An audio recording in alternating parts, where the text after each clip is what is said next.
Hi, I'm Nicola Cairncross. Hi, hello, hey, hi. I'm going to talk to you about success.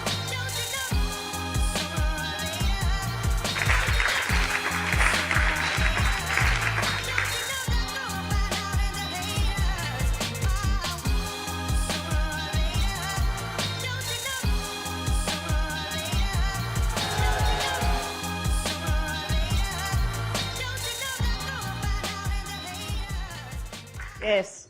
Good morning, it's Nicola here from the balcony, from the Vzine, and I just want to let you know that I've got a very special guest coming in for the middle section today. But in the meantime, what have we been up to this week? No parties this week, but we did drive to Kalamata to pick up my very special guest, who you'll be meeting in a moment, and bring her back. And we've largely spent the rest of the time on the beach because the weather is absolutely fantastic at the moment, and it really is the last 2 or 3 weeks of when we're going to be able to swim, because the water is getting noticeably cooler even while the sun is still hot when you're lying on your sunbed. And we are forcing ourselves in because we are British after all, and we are tougher. We have noticed some of the Greeks are starting to wear their anomaks, so it's definitely on the big cool down now. Sarah and Susanne are still here for another week or so. I'm taking a few days off. I'm going to do the absolute bare minimum to keep things ticking over on my own marketing, and obviously to look after my clients in Clicks and Leads Academy, but I'll largely be spending most of the time on the beach. So let's get on with the show, shall we?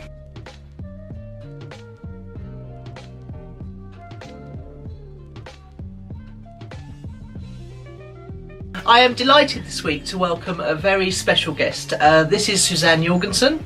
Hello. And Susanne, we first met, where did we first meet? That was a Shakespeare Globe. When was that? Oh, it must have been a Money Gym event. Yes, yes. It was. You and Judith were running it. I can barely remember that event. Isn't that interesting? It was one of our most memorable... No, it's just because it was one of our most memorable events, but obviously I was in a fog of adrenaline overload or something.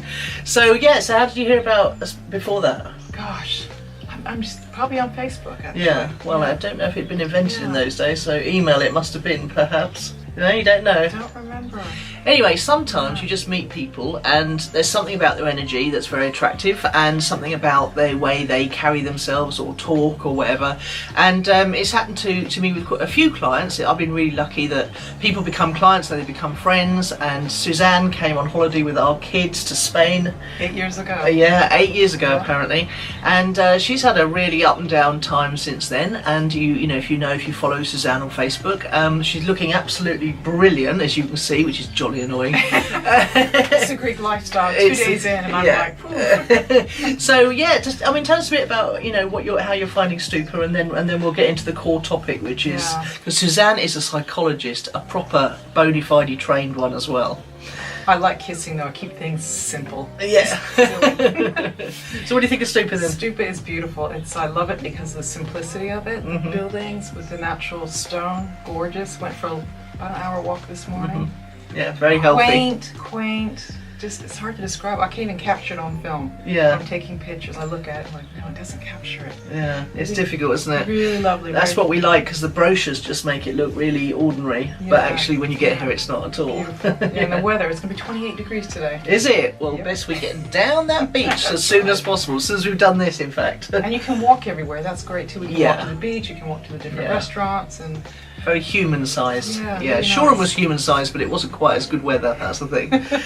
So what I wanted to pick Susanne brains on, I love that expression, not, is a topic that's constantly on my mind, which is how to get people started, how to get people taking action.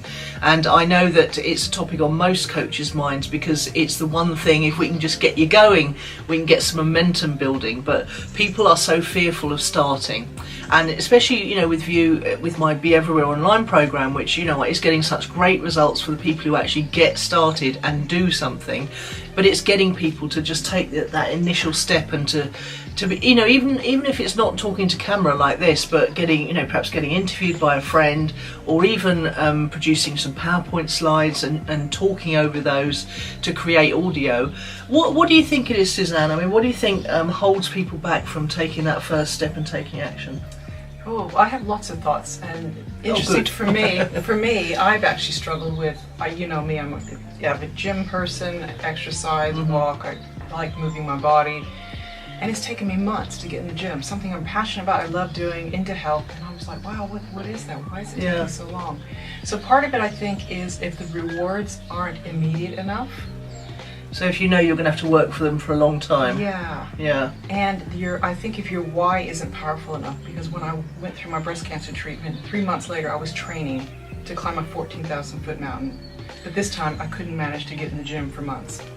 But you've had quite a lot of going on. I mean, you've moved from America to England, and you've had a new grandson and everything. Do you not think it was just that life was filling up? And in a way, but I was also waking up in the mornings thinking, wow, I just feel sluggish, I feel tired, I'm sitting at 10, 11, 12 hours a day. And still, it wasn't until actually I booked my ticket to come here, thinking I'm going to have to wear a bikini on the beach, and suddenly my motivation, like, boom, we got to join. Yeah. So I think there is something about whether your why is powerful enough. Okay.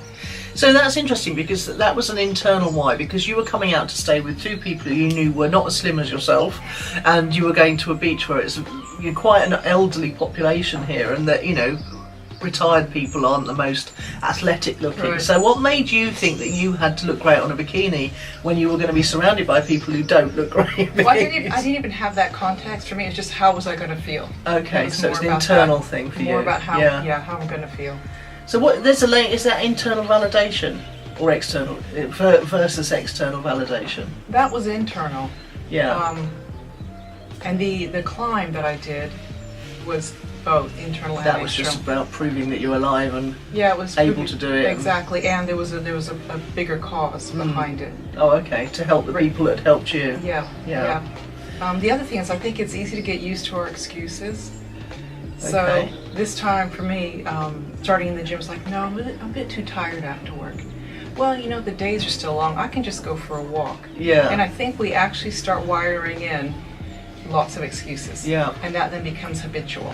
Okay. So then you've got to break the habit of the excuses to break the habit of not doing what you really want to be doing. But if you really wanted to do it, wouldn't you do it? I really did want to do it, and I didn't. Well, that's a good analogy, actually, because lots of people really want to start a business online or start making extra income online, and Susanne's actually done that in the past. So she's had a break from it, and she'll be coming back to it. But in the whole thing about moving to the UK and having a grandchild has taken up a lot of that. But so people do really want that, but they still don't do the things they know they need to do to make it start happening. And as a coach, I'm always fascinated in that, how can I help people to take those first steps? How can I help them to do the thing they say they want to do, but they aren't taking the actions to do it? Another thought I had about that is I read a book once called Nothing to Lose, and it was about a guy that started with nothing, came from another country and became a multimillionaire. And I thought, well, it's because he had nothing to lose. We get, I think, hooked into our things and our social circles and the world that we live in, so we actually have more to lose if we do something that doesn't work out. Well, what have we got to lose, though? You think about it, we talked about the other day how kind of through life you own all these things, you buy all these things because you want to own them, but then suddenly you can't go on a holiday because the gardens need to be looked after, or they start owning us. Yeah. So I think the more pets particularly as well. and pets as well. So I think after a while it doesn't balance out. You actually have more to lose than maybe to gain when you're starting out. Okay. So that. Yeah. Okay. It's such a huge topic, isn't it? It really is. It's such a huge topic. It's going to be different for different people. Isn't it? Yeah. So what would I know that you work with people who've got eating disorders and things, and they presumably want to change. So no, they don't want to change. No. Oh, right. Because the rewards they get, in a sense, at an unconscious level, are stronger. Right. Okay. Because it's a coping mechanism. Okay. So it's a coping mechanism. I want to take it away, and they're like, "What? You're taking my coping mechanism." Right. Okay. So why do your clients come to you then? Are they forced to because their health has reached a critical point? By the time they come into our unit, their health is right. Doctors, others are making the decisions. Oh, okay. So we do our best. But we have to do our best to try to motivate them anyway. So what we try to remind them of, what was life before? Yeah. You had the eating disorder, because often they can't imagine. Some of them have had it 10, 20 years. Yeah. So I'm still having to work with motivation, as you are with your clients, and it's really tapping into what are their values, what lights them up. Right. What's really important for them. Yeah. And how can you create a discrepancy between here's what they say they want, but actually the choices they're making are taking them somewhere else. Right. And just keep building on that. As a little slight aside, can you hear some very strange noises coming from the garden? It's like birds. Is it birds? I don't know. Yeah. It's strange noises. And an owl. There was an owl. Chirping. There was an owl, apparently, in the daytime. I have to see that owl around, actually. So the owl and the hawk. It's a bit like the owl and the pussycat, but not. There's always a pussycat as well. That was this morning. Yeah, that was this morning. So, okay, so if I was going to try and talk to my clients about why they're not starting, rather than talk about the negative side of it, perhaps it might be better to talk about what's their why, what do they want big enough to move them forward, and what are they worried about losing if they move forward to take action, perhaps. Because some of the things they're afraid of losing, they can actually take forward in a different way. Yeah. Examples? So, examples. I suppose thinking about it, if someone's scared about getting on camera, one of the things they're worried about losing is the respect of their peers, because people are very afraid that if they get on camera, I had a bit of feedback, let's call it feedback this week, from a guy who said that I needed to make more professional videos if I wanted to attract customers from them. And I wrote back and I said, I'd love to see yours because I am attracting customers through these V-zines, and you might not think they're very professional, but I'm doing the best I can, and they do attract customers. Let's see yours, and I might be able to get some tips. And of course, he's come back to me because he isn't doing any. That's so interesting. He hasn't come back to me. So so people who aren't doing what you are doing often feel too scared to do what you're doing, so they criticise you as a way of making themselves feel safer. Brene Brown talks about, and I've been in Rome, and when you stand in the Colosseum and you imagine them in the arena, the gladiators in the arena, and everyone in the audience, and she says, it's a quote she got from Roosevelt, something about, if you're not in the arena, you have no right to criticize. And if I'm in the arena, I'm not going to listen to you. Because if you come in the arena, then we can talk. Yeah. And I just like that concept, and I kind of hold that concept in my mind. Yeah. Well, that's what I've learned from the conversation I had with Judith on the podcast a couple of weeks ago. We were talking about feedback, and especially unasked for feedback. Yeah. And so that's what I've decided to do. I've just decided to find out if people are doing what they're criticising me for doing, and if they're not, I'm just going to gently push their feedback to one side. He's not in the arena with you. Really, I don't have to listen to him. Yeah. And he was making a big assumption there that I wasn't getting clients from these V-zines, whereas actually I am. So. And it's easy to criticize from the sidelines. It takes courage to go in the arena to do something, and that's probably what stops a lot of people as well. Maybe being on a video is for them is going in the arena. Yeah, and I find I have to nerve myself up to do it every week. And actually, when I'm sitting here, especially when I've got a guest, it's so enjoyable. But even talking, once I get into my flow of talking just about something I'm passionate about, it becomes a much easier job. But actually, the bits before I pick up the camera and walk out on the balcony and do it, is like I can feel my stomach getting all tense, and I've got to do that blooming V-zine, and I don't want to, but then I do it, and it's like no big deal. Why wasn't I doing that? We are doing it on the right day today, so Phoebe will be shocked. But it's like, my clients particularly, the ones that are doing well are the ones who have had experience of being in front of a camera before, but I don't think you need to do camera necessarily. You can do audio. Steve Bartlett, who is great on video from Social Chain, he's just started an audio podcast where he just talks into a microphone late at night on a Sunday night and just reflects on his week, and he's getting he went to #1, B, he's getting some incredible feedback, and C, it's a very intimate experience listening to audio. So it might well be that you can do that. If you don't even have to have a nice voice, you just have to have an authentic voice and talk from the heart, and I think you can do very well. And it's just doing it over and over and over again. It's like with anything you're nervous about or afraid of, the more you do it, the more comfortable you get with doing it. So it's that repetition, isn't it? Just constant. It is. Now, what were you saying about the reward thing, about people perceive the reward of what they want to do but aren't doing as being too far away and not immediate? Because I think we live in this very instant age. We can just press buttons on our phone, and you can turn your lights off when you're in another country if you just press buttons on your phone. We have everything so immediate. that gratification. Yeah, it is. Yeah. I think delayed gratification is going to become a lost art, which is, they've done studies with people. Children. Children. Yes. The marshmallow Yeah. test. Yes. Where have you seen that one? I have. I've watched it on video. Yeah. Go and have a look on YouTube and put in. Is it the marshmallow test or the test. biscuit cookie test or I think something? it's the marshmallow one. The one yeah. Okay. And they put a child behind a table there, one marshmallow, and said, look, if you just don't eat that one, and if you don't eat that, when I come back, I'm going to bring you another marshmallow so you can have two. Yeah. And it's hilarious. Some just eat it right away. Others like lick it and take Smell a little it, bite, and yeah, smell it, turn it yeah. around, and put a little bit of bite, turn it upside down. That's Others are that's really the good at future weighing- entrepreneurs, the ones that take a little bite and then turn it around. And there's a correlation between those children that have Yeah. delayed gratification and their success later in life. Yeah, absolutely. But we live in a world that's very instant, and so if the reward isn't quick enough, Yeah. then I think that puts people off as Yeah. well, if it's too far in the future. Yeah, I mean, I know that even if you're selling a 12-week course versus a 6-week course, it used to be 12-week courses sold better, but now 6-week courses sell better interesting. because people don't want to Okay. wait 12 weeks for the Right. result, and they think they're not going to get the result till the end, Right. whereas actually, specifically on my course, people are getting results in weeks 2 and 3, so Right. it's, I'd encourage you to get going quicker. I'm going to put you on the spot now, because I know that you're not planning to do anything till the new year online. Right. But when you do get started on the new year, what will you be doing, do you think?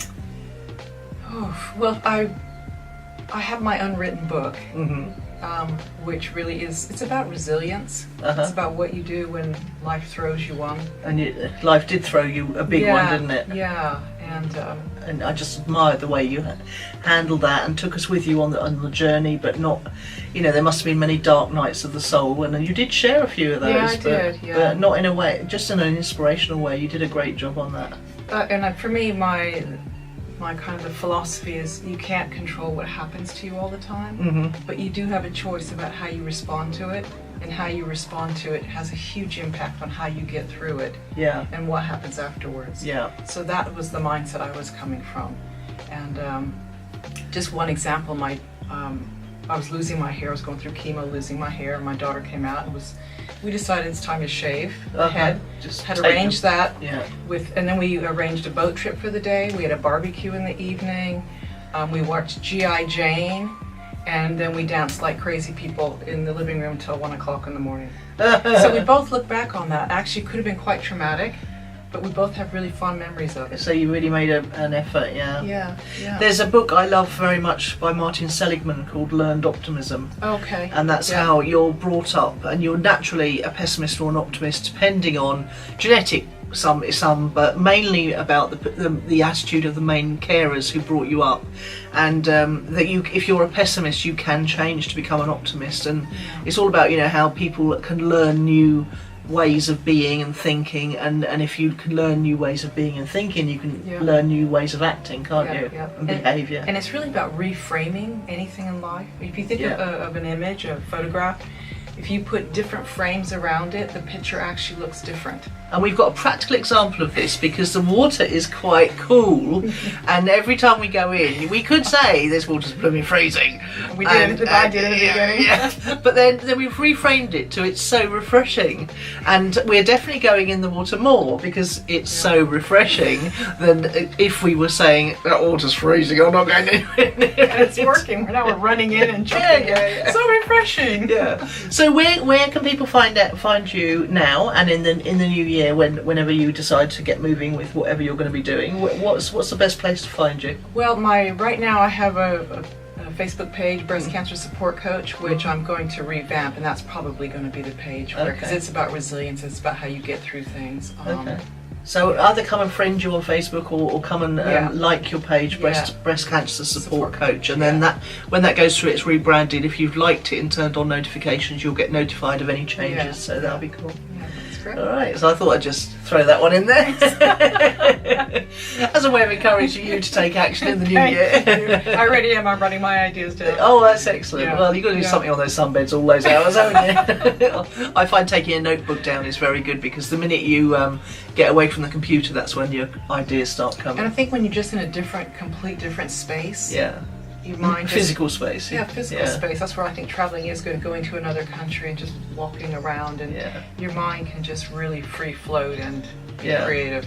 Good. When you're away from the buzz and the I find that stress I and like that. The water, you know, the sound of the waves, which is sort of a bit like white noise or rhythmic white noise. I find that helps my creativity quite a lot. Yeah. Good, thank you very much for joining me. You've made it onto the ezine. Okay guys, talk to you soon.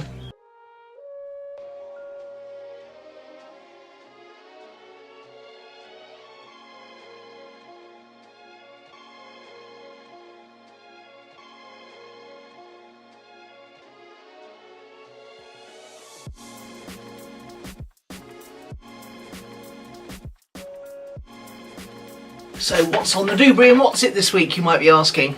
Well, you're probably asking what's on the blog or the podcast. Last week's podcast was all about head or heart. That's episode 152.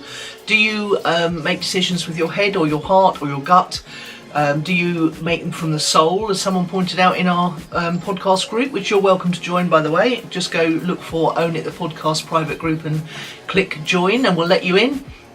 Or do you have another way of making decisions? And do you learn to trust your intuition? Do you feel your intuition when it comes knocking? That's all in that episode, and we get quite stuck into that topic, as you can imagine. And before that, episode 151 was feedback, the Breakfast of Champions. Judith and I have both received various bits of feedback this week, some welcome, some less so, some invited, some not. So episode 151 is all about how to handle feedback, how to deal with it, how to respond to it, and whether to take any notice of it. If you love the podcast, by the way, you can also, as well as getting it on iTunes and Stitcher now, you can get it on YouTube. Just go to youtube.com and search Own It the Podcast, and you'll find a whole playlist. You can start from episode number 1. And on the Vzine last week, which was episode 37, I was talking about how do you sharpen your saw? How do you get inspired yourself? How do you get motivated, especially on a Monday morning, which is what it is today? And what do you do? What do I do? And I share some of the people that inspire me, some of the people I go to regularly for my weekly or daily dose of inspiration and motivation.